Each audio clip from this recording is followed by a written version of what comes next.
조금 가벼운 질 아까 저희 우리 이명박 대통령과의 관계에서 이제 결국 이제 계속 거기 계시다가 이제 나중에 이제 같이 근무하게 된 건 아니죠. 그러니까 저는 이제 기술자니까 현장으로 책임자로 다니시고 우리 그 이명박 사장께서는 관리직으로서 이제 본사에 들어와서 그 중기 공장 이사를 하셨어요. 중기 그거 하신 다음에 이제 본사에 들어가지고 관리 전반적인 관리를 이제 맡게 되시고 다른 길로 이제 그 뒤로는 완전 다른 길. 저는 기술자고 이분은 관리로 그 후로 그 만난 적이나 스킨십은 없고 그 보고차만 가서 결제나 보고하기 위해서 만난 거 외에는 이제 스킨십은 옛날처럼 그렇게 될 수가 없죠. 네. 그럼 이제 뒷부분을 좀 넘어와가지고 1989년도에 이제 현대 목재 계시다고 하기도 하고 또 고려산업개발 부사장으로 계셨다가 어느 쪽이 맞습니까? 89년 1월 1일부로 제가 고려산업 부사장으로 갔습니다. 부사장으로 가고 그 고려산업에서 한 1년 8개월 정도 있다가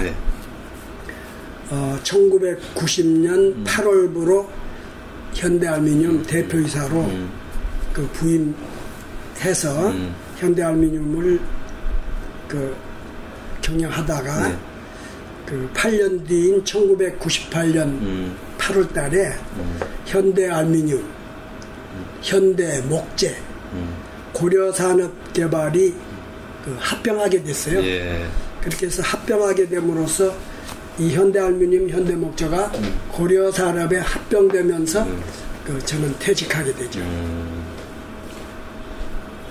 현대알미늄 대표이사로 꽤 오래 계셨다, 그죠? 8년간 있었습니다.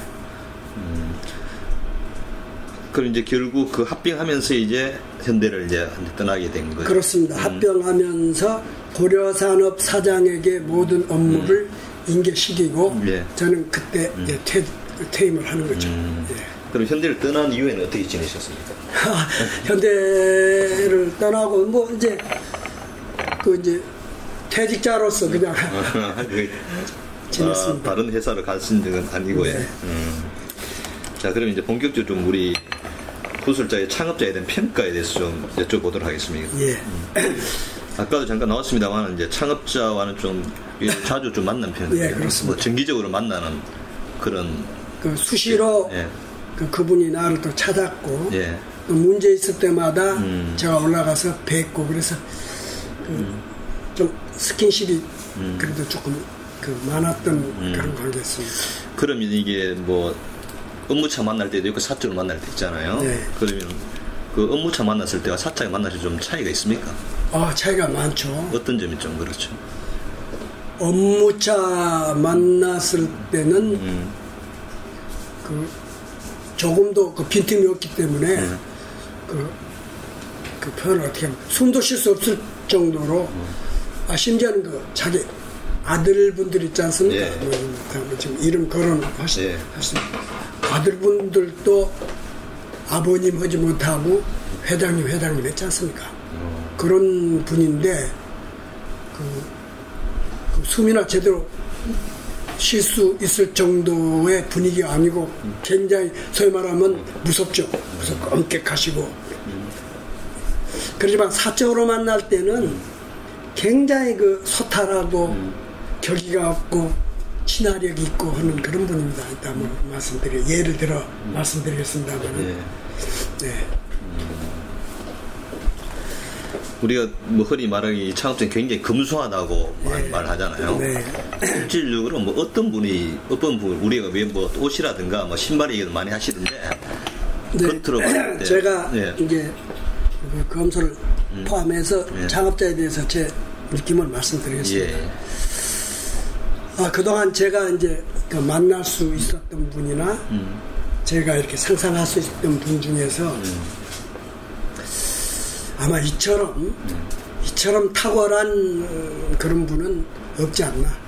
한 세기에 한 분 정도 나올 똥말똥한 그런 그 탁월한 분이 아닌가. 뭐 그분을 내가 무조건 이렇게 하는 게 아니고 그래서 소위 보통 사람, 나도 노력하면 저분처럼 되겠다 하는 보통 사람의 범주는 분명히 아닌 분입니다. 그 특히 뭐냐, 이분은 남들이 다 불가능하다. 그리고 남들이 다 고정관념에 살아가 도저히 안 된다. 이거를 이 양반은 그 창의적인 아이디어로 강력하게 추진해 나갑니다. 그 얘가 아까도 말씀드렸지만 그 주베일 산업방이라든지 또 뭐 그 경부 고속도로라든지 아니면 저쪽에 그 아까 얘기한 그 문산 그 자유로라든지 울산 중공업을 뭐 설립한다든지 이런 그 고정관념을 완전히 타파한 그런 그 창의력으로 그 추진하는 그 강력한 추진력은 아마 이분보다 더한 분이 있을까 할 정도고요. 그 다음에 제가 또 느낀 거는 그 인재를 사람을 쓰는 용인술이 뭐 용인술이라고 뭐 표현해야 되는지 모르겠습니다만 매우 탁월합니다. 그래서 그 적재적소에 사람을 배치할 뿐만 아니라 그 사람이 가지고 있는 능력 150% 내지 200%를 발휘할 수 있도록 하는 그런 독특한 용인술을 가지고 있어요. 그래서 비단 제가 신입사원이지만 신입사원 때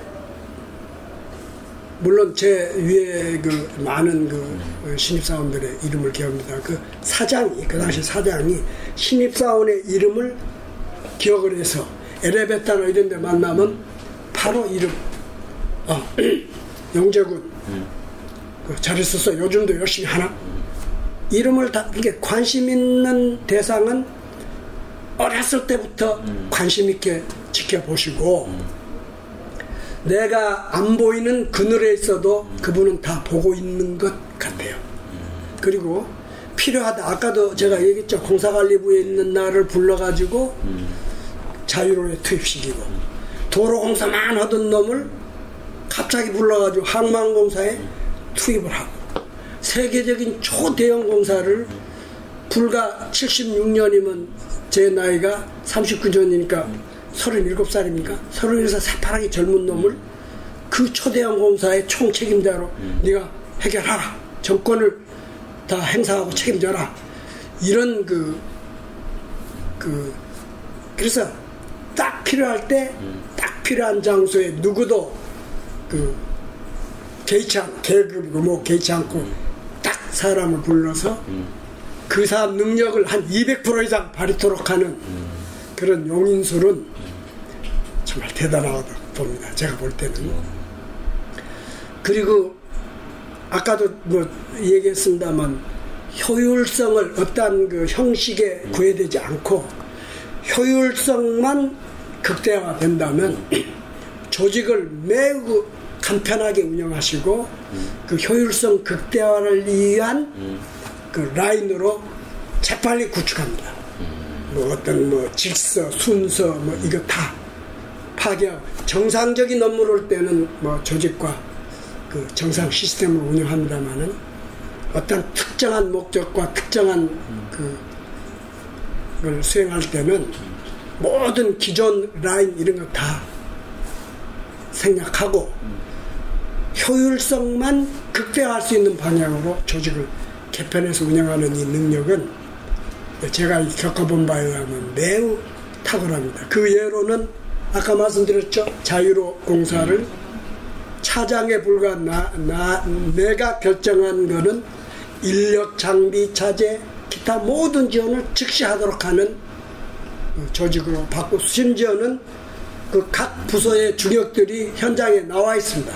제가 얘기하면 받아서 즉시 각 부서에 연결해서 지원되도록 하는 이런 거라든지 아까 얘기했던 부산항 신부들을 본사에서 관리토록 하면은 거리도 있고 또 내가 서울 올라갔다 내려갔다 보고차 하는 이런 그 로스를 방지하기 위해서 바로 인접인 울산 사무소에서 직접 지원토록 한다든가 주베일사라고 한 그 초대형 공사도 한국과 주베일이라는 사우디라는 그 거리와 그 벽을 넘어서 그 위성 전화를 가설토록 해서 매일같이 작업 지시를 하고 그 작업 지원을 독려하는 다른 기존 이런 게 없습니다.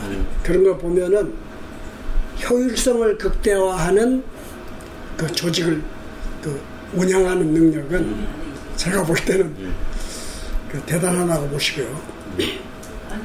그 다음 또 제가 느낀 거는 그 굉장히 세밀했어요. 디테일하십니다. 그런 큰 사업을 하시고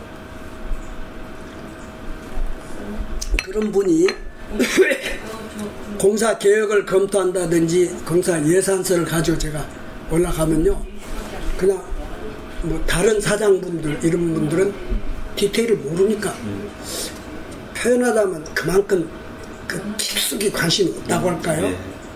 그러니까 대충 듣고 큰 부분만 만지고 결제해요. 근데 이분은 그렇지 않습니다. 제가 매번 겪었는데 그 공사 수행계획을 만들고 예산서를 만들어 가면요, 어떤 공사 물량이 있으면 그 물량을 기간 내에 소화를 하기 위해서는 인원과 장비 뭐 이게 투입돼야 되지 않습니까? 그러면 장비의 경우는 그 장비가 가지고 있는 최대 능력을 발휘토록 하는 그 능력에다가 그 캐패시티에다가 기상 조건 뭐 여러 가지가 있는 그 우리가 작업 가능한 날짜도 최대로 사용할 수 있는 날짜를 동원하고 그렇게 해서 그 물량을 소화하는 걸로 이렇게 계산하면은 소위 능력이 최대화된 상태 장비와 인력 숫자가 나옵니다. 그걸 본인이 연필로 침발라가면서 같이 계산하는 거예요. 그 굉장히 커다란 그 일을 추진하신 그분이 이러면은 아마 외부에 알려지죠. 저랑 이렇게 연필을 놓고 같이 계산하면서 제가 거짓말 할 수 없어요. 물량 나와 있겠다. 캐파 있겠다. 물량 캐파 나누면 그 양이 나오면 그 다음 대당 최대 캐파로 나누면 대수 나오는 거예요. 그걸 내가 어떻게 속입니까? 속일 수도 없으려니와 그걸 능력을 그렇게 쥐어짜다시피 매번 그래? 그리고 큰 자막하고 이걸 해. 이게 아니에요. 본인이 전부 계산합니다. 지금까지 내가 이 부산항만 그 주베일 산업항 또 제가 83년도에 현대로서 가장 힘들었다는 또 현장이 있습니다. 그 요르단 시리아 간 곳은 거기서 굉장한 그 적자를 봤지만 결국 끝냈습니다만 장비도 당초 예상했던 거의 2배 이상 들어가고 인력 그런 것도 전부 판단한 다음에 디테일하게 판단한 다음에 그 결과가 나오면 그대로 결정할 뿐만 아니라 그대로 시행해요. 시간을 끌지 않고 그대로 결정해주는 그래서 세밀하면서도 과감한 결정. 그러니까 공사 수행계획도 그렇게 세밀하게 파헤치고 공사할 때 문제점에서 지원을 할 때도 보고를 받으면 그거를 본인이 직접 계산해가지고 확인한 연후에 그대로 지원하는 그렇게 세밀하면서도 결정을 할 때는 과감하게 해주시는 그런 또 능력이 탁월하시고요. 그 다음에 내가 또 그분한테 느낀 거는 그렇게 그 우리한테는 카리스마가 넘치는 지도자이긴 합니다만은 굉장한 그 친화력이 있습니다. 그 이분이 항상 그 만날 때 사람을 빨리 사귈 수 있는 방법은 같이 함께 노래하고 같이 춤추고 같이 웃고 하면은 굉장히 마음과 마음이 가까워진다. 그래서 이분이 원래 음치예요. 음치. 노래 못합니다. 반음도 못 내요. 그런데 그 7, 80년도에 이분이 거의 한 달에 한 번 내지 두 번 매번 울산 그 중공업 현대자동차 쪽으로 계속 가십니다. 가실 때 그 운전기사한테 들은 얘기입니다. 그 실제 내가 확인했습니다만 그 이래서 쨍하고 볕들 그 노래 좋아하시죠. 그 한 노래를 한 테이프에 쨍하면 그 끝나고 또 하고 또 그거를 울산을 왕복 몇 번 할 때까지 그것만 하는 거예요. 그것만 틀고 가는 거예요. 그러니까 이 음치인 양반이 노래 100곡을 하더라니까요. 100곡을 타소아이가 우리들 앞에서 자신 있게 불러요. 쨍하고 했더라 뭐 이거야 정말. 그래 야 참 대단하다. 반음도 못된 음치가 약간 어색하지만 그래도 노래 거의 정확하게 다 부르셨어요. 그래서 그리고 이 양반이 이제 강조한 게 뭐냐면은 그 저희들하고 이렇게 그 이제 개인적으로 어울리면 꼭 그 이때는 퇴근 무렵에 몇몇 사람 남으라 그럽니다. 그리고 이제 데려가서 같이 이제 술집에 가요. 그럼 우리하고 같이 마시고 노래하고 같이 춤추고 그때는 완전히 그 굉장히 가까워요. 굉장히 그 친근미가 있고 또 그 이 양반이 그 좌중을 웃기는 유머가 탁월합니다. 유머 능력. 그래가지고 그 뭐 회식을 하거나 뭐 이렇게 모인 자리에 가면은 반드시 그냥 좌중을 막 와 웃게 하는 그런 그 유머가 굉장히 풍부해요. 그래서 그분이 나한테도 여러 번 얘기해서 그 모르는 사람 남하고 친해지려면 노래를 배우고 그리고 그 좀 웃기는 얘기도 잘해야 된다. 그래서 저도 이렇게 기술자고 뭐 그렇습니다만은 이 그 창업자가 그렇게 한 바람에 저도 그 조용필이 노래를 참 좋아하고 부릅니다. 그래서 이렇게 가끔 그 롯데 그 볼륨 같은 데서 무슨 그 그룹 차원의 파티 같은 거 하면은 뭐 제 목소리 이렇게 뭐 허스키 합니다만은 이렇게 뭐 김영재 나와 그러면 거기 나가서도 부를 수 있을 정도로 계속 저희도 칼을 갈아야 됩니다. 그래서 그 저희 그 회사 간부들은 다 노래를 잘합니다. 지금 현대 중공 회장했던 박재면 전 회장도 노래 못했어요. 노래 못했는데 이 양반도 우리 그 창업주가 일어하시니 계속 조용필이 노래만 그 양반도 우리 창업주 비슷하게 해가지고 그 별명이 박재면이가 아니라 박용필이에요. 박용필. 이렇게 우리가 이렇게 회식 모임 가면 박용필 씨 이런다고 우리 회장이 박용필이 이렇게 얘기한다니까요. 그럴 정도로 그 친화력이 굉장히 강하신 분이에요. 그리고 또 한 가지 제가 이제 스킨십을 통해서 이분에 대해서 물론 다른 분이 다른 각도인데 굉장히 그 아까 말씀하셨죠. 소탈하고 검사하고 격의가 없어요. 그 80년도에 이 양반이 중동 출장을 그 자주 갔습니다. 그래서 제가 수행을 몇 번 했는데 지금은 뭐 747이다 뭐다 해서 바로 가지만 그때는 반드시 테크니컬 랜딩에서 방콕 공항 같은데 그 기착했다가 갑니다. 근데 뭐 1시간 후쯤 가는 것도 있고 어떨 때는 잔 고장이 많아요. 그러면 한 4시간 5시간 방콕 공항에 그 승객들이 기다려요. 그 창업주를 모시고 가면 그 옛날 그 비닐 가방 있죠. 막 이렇게 껍질도 좀 벗겨진 그 비닐 가방 이렇게 좀 후줄한 그 비닐 가방 들고 다니시는데 그 비행기가 테크니컬 랜딩에서 한 4시간 5시간 저거면 그 막 와글와글 공항에서 이렇게 의자 붙여놓고 주무신다고요. 거기서 배고 가방 들고 주무시면서 나 좀 잘 봐. 그리고 주무셔요. 그러니까 굉장히 검사하죠. 전혀 그 재벌티 나지 않는 그런 검사하고 또 그 신입사원 뭐 하기 수련대회라든지 가시면 뭐 울산이건 그 당시 강릉 쪽으로 많이 갔습니다. 저도 뭐 많이 따라. 거기 가면 반드시 노래자랑 그 심사원들하고 씨름, 그리고 또 이분이 테니스를 좋아해요. 저도 그 몇 번 테니스 파트너를 했습니다만은 테니스. 그래서 이렇게 개인적으로 이렇게 굉장히 이렇게 검소하고 이렇게 격의가 없고,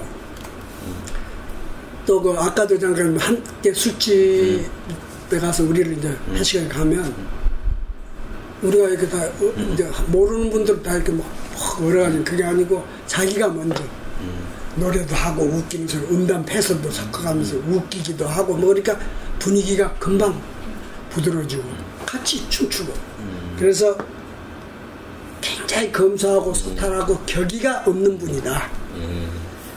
제가 그 스킨십으로 느낀 그 창업주는 그렇습니다. 뭐 다른 분들이 또 보는 건 있겠습니다만, 요약하자면 아까 말씀드린 대로 그 창의적인 그 아이디어로 과감하게 그 추진해 나가는 그 추진력, 인재 적소적소의 배치할 뿐만 아니라 그 사람의 능력을 최대한 발휘토록 하는 용인술, 그리고 기존 시스템에 얽매이지 않고 효율을 극대화할 수 있는 그 조직을 운영하는 능력, 그리고 디테일하면서도 빠른 결정과 과감한 지원, 그리고 친화력을 매우 그 깊은 친화력과 검소하고 소탈한 이런 그 지도자를 제가 그 옆에서 이렇게 모셔보면은 아까 얘기했습니다만은 한 세기에 한 분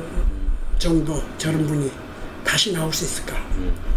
우리하고는 완전히 뭐랄까요? 우리는 노력하면 되고 보여요. 우리는 저분 그 보통 사람들 대부분 다 대통령을 포함해서 다 나도 노력하면 저 정도는 이럴 수 있는데 이분은 도저히 범접할 수 없는 그런 그 훌륭한 분. 그럼 이거 상식전에 봤을 때 이분은 초등학교도 제대로 안 나왔잖아요. 예. 근데 아까 여러 가지로 계산을 같이 하셨다 그러는데 그때 뭐 계산 능력이 탁월하다고 보십니까? 주로 계산이라는 게 뭐 미분방정식하고 곱하기 나누기인데 그거야 잘 하시고, 또 그 다른 분들도 뭐 다른 또 매스컴도 말이 이분은 모든 거를 그 신문에서 다 신문이 자기 선생이라고 부릅니다.